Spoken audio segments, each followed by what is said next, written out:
না, এটা খুব সিগনিফিকেন্ট। মানে ধরেন পরপর ঘটলো তো, একদিন পরপর আপনি মিরপুরের ঘটনা দেখেন, কেমিক্যাল গুদাম দেখেন, নর্মাল কোনো আগুন না। একটা গার্মেন্টস হুম। এ হলে ঠিক আছে, গার্মেন্টসটা পুড়লো, কিন্তু প্রত্যেকটা জায়গায় কিন্তু কেমিক্যাল। তারপরে চট্টগ্রাম ইপিজেডে দেখেন, মেডিকেল কেমিক্যাল। এবং হুম। মানে একটা আগুন নিয়ন্ত্রণ করতে সেখানে লাগলো 17 ঘন্টা চট্টগ্রামে। ঢাকায় মিরপুরে লাগলো আপনার লম্বা সময়, 16 জন মারা গেল। এখানেও দেখেন এই আগুন মনে হচ্ছে যেন গার্মেন্টস এর কাপড় চোপড় বা অন্যান্য দ্রব্য না, এখানেও সেই আহ, মানে অনেক দিন পড়ে থাকা আহ, যে কেমিক্যাল, সেই কেমিক্যালে আগুন Right. লাগার কারণেই এইরকম ভয়াবহতা। এবং দীর্ঘ 27 ঘন্টা পর আজকেই বোধহয় আগুনটা পুরোপুরি নিভলো। আমরা জানি যে এয়ারপোর্টে এমন কিছু আহ দ্রব্য থাকে যেগুলো বিমানে আগুন লাগলে সেই আগুনটা যাতে দ্রুত নেভানো যায় এমন পদার্থ থাকে, তো সেইগুলি কেন এখানে ব্যবহার করলো না, এটা আমি পরিষ্কার না। সবচেয়ে বড় কথা হলো যে পরপর খুব টার্গেট করে করে এমন সব অগ্নিকাণ্ড, যে অগ্নিকাণ্ড হবে ভয়াবহ, সেই পরিস্থিতিটা নাশকতা কিনা তদন্ত ছাড়া বলা যায় না। কিন্তু প্রকৃতিটা মনে হচ্ছে একই রকম। এর কোনো রাজনৈতিক সূত্রতা আছে কিনা। আর সবচেয়ে বড় কথা হলো যে আপনি কোনো একটা জায়গায়, আপনি মিরপুরের কথা বাদ দেন, আপনি ইপিজেড এর মতন এলাকায়, তারপরে এই কার্গো ভিলেজে তার নিজস্ব অগ্নি নির্বাপনের ইয়ে থাকবে না। এটা তো খুব আশ্চর্য ব্যাপার যে হঠাৎ করে তো আর ধূপ করে সমস্ত জ্বলে না, এক জায়গা থেকে সূত্র হয়। তো সাথে সাথে সেই সূত্রটা কেন বন্ধ করা হলো না? এমন তো না যে গভীর রাতে লাগছে, তাও না, বেলা আপনার 2:30টার সময়, রাইট। 2:30টার সময় দিনে দুপুরে হইলো, সেটা নিয়ন্ত্রণ করতে পারলো না। এটা অদক্ষতা। আপনি এখন ষড়যন্ত্র বলতে পারেন, নাশকতা বললে সরকার একটা সেফ গার্ড থাকে যে তাহলে দায় মুক্ত হয়ে যায়। কিন্তু নিজেদের অদক্ষতা এবং প্রতিষ্ঠানগুলোর ব্যর্থতা, এটা তো সাংঘাতিক রকম আগুন দিয়ে দেখাই দিচ্ছে যে কত বড় নিরাপত্তাহীন অবস্থার মধ্যে আছি। যে এমন একটা জায়গায়, তারপর দেখেন আরো দুঃখজনক কি প্ল্যানিং, কার্গো ভিলেজটা এমন সন্নিকটে যে তার ধোঁয়ায় আপনার মূল বিমানবন্দরটাই বন্ধ হয়ে গেল। এই ধরনের বিমানবন্দর সাধারণত ক্ষেপণাস্ত্র হামলা হইলে সাধারণত বন্ধ হয়, আমরা দেখি আন্তর্জাতিক ভাবে। আর এখানে একটা আগুন লাগলো কার্গো ভিলেজে, বন্ধ হয়ে গেল মূল আর ঢাকায় কত বিপজ্জনক বহির্বিশ্বের সাথে যোগাযোগের, মানে রাজধানীর যোগাযোগের একমাত্র একটা মাত্র বিমানবন্দর, আশেপাশে কোনো ছোটখাটো বিমানবন্দর নেই। আপনি বিশ্বের যে কোনো জায়গায় দেখেন যে এই যে ধরেন আমি এখন ব্যাংককে আছি, ব্যাংককে 2টা বিমানবন্দর আছে এবং দুটাই আন্তর্জাতিক। তা আপনি তেজগাঁও আপনার ছিল, সেটা আন্তর্জাতিক ছিল, সেটাকে আপনি শেষ করে দিলেন। কত বিপজ্জনক অবস্থার মধ্যে আমরা আছি। দেখেন ওই তেজগাঁর এয়ারপোর্টের কোনো খবরই নেই। ওখানে কিছুদিন আগেও, আজকে থেকে 10-12 বছর আগেও ওই আপনার প্রাইভেট এয়ারলাইন্স ওঠানামা করতো, এখন সেটাও নাই। সেটার অস্তিত্ব আছে কিনা জানি না। এখন ওই এক হযরত শাহজালাল আন্তর্জাতিক বিমানবন্দর, ওটা বিমান বাহিনীও ব্যবহার করে, সাধারণ আহ পরিবহনে ব্যবহার করে।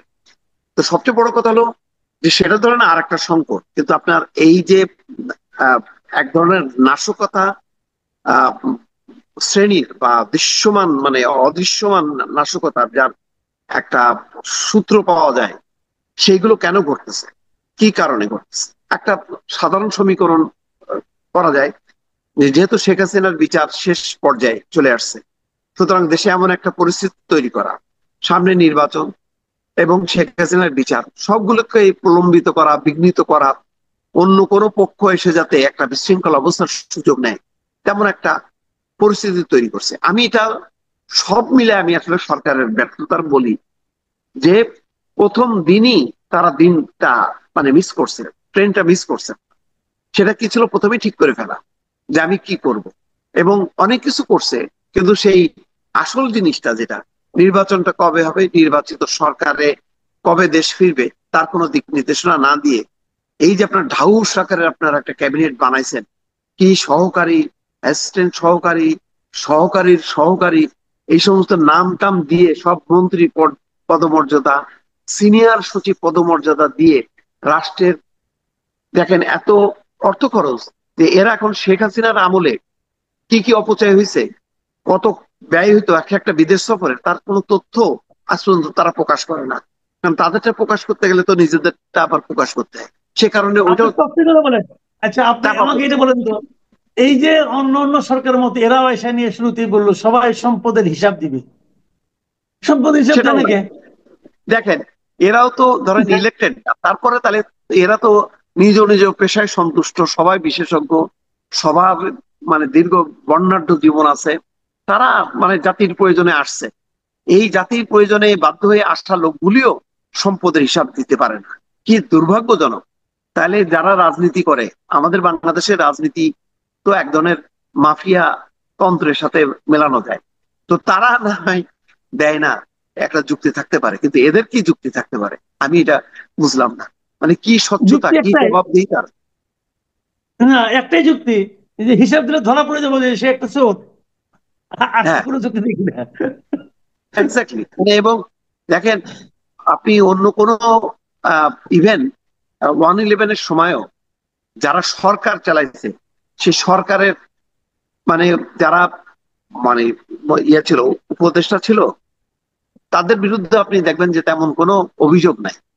আর এখানে দেখেন ওরা তো 2 বছর ছিল, আর এরা 1 বছর হইতে না হইতেই দেখেন কত রকমের অভিযোগ মানে আসতেছে, যেগুলোর আবার তদন্তও হচ্ছে না।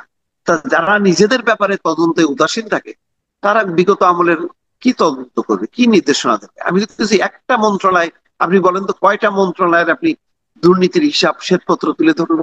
একটা মন্ত্রণালয়ের শ্বেতপত্র আছে?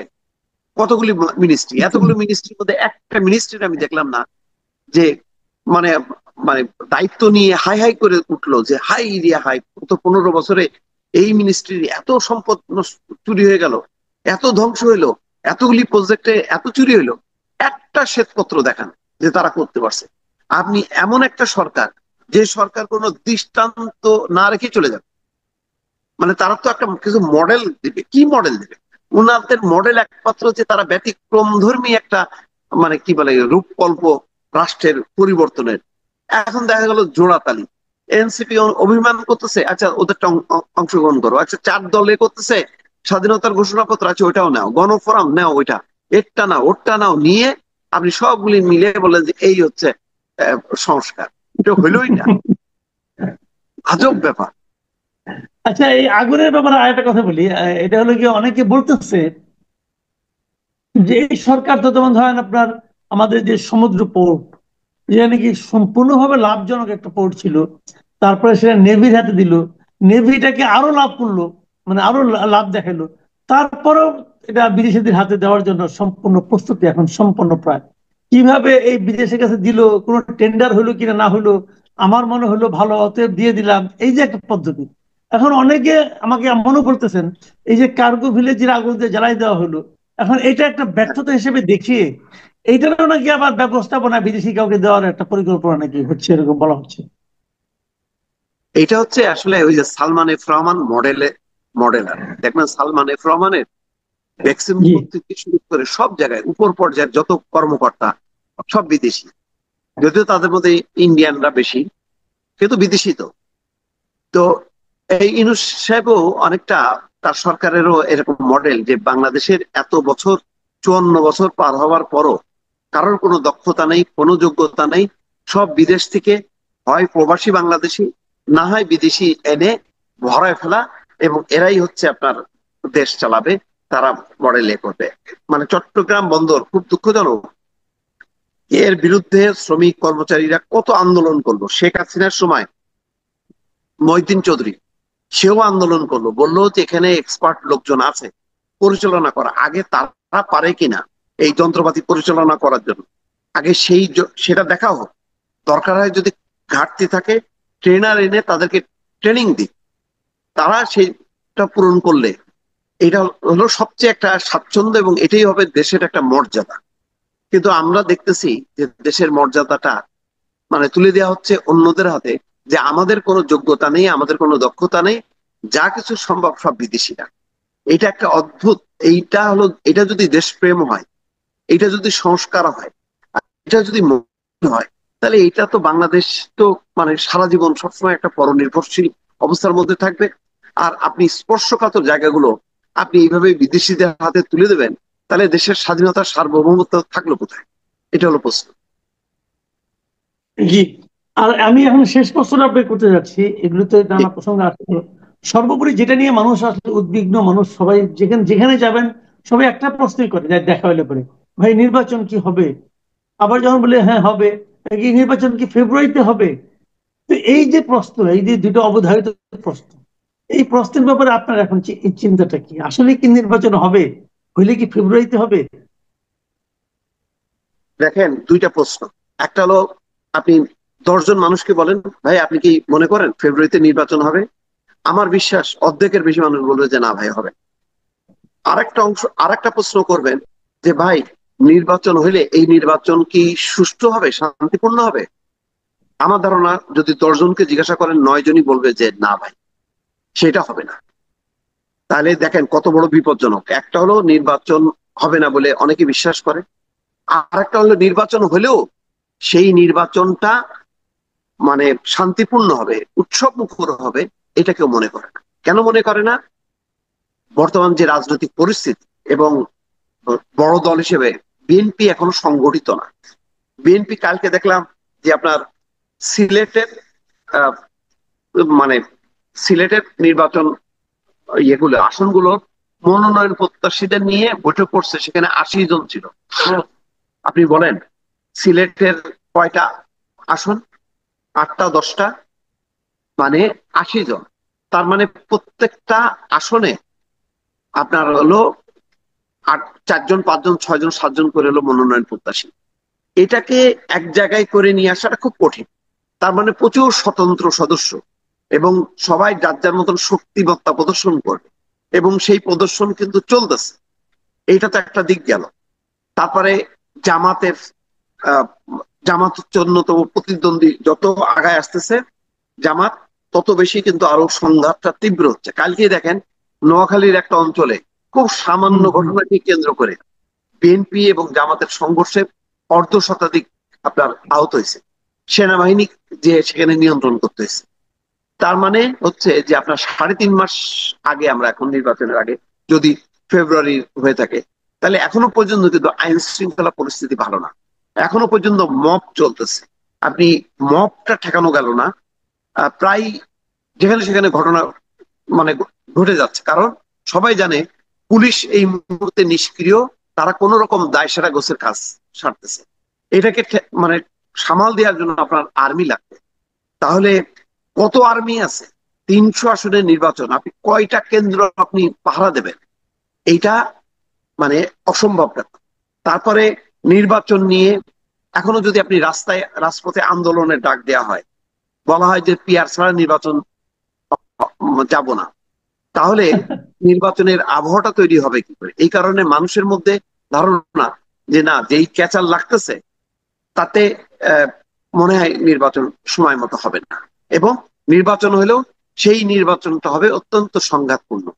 এই অবস্থাটা দূর করতে যদি না পারা যায়, তাহলে কিন্তু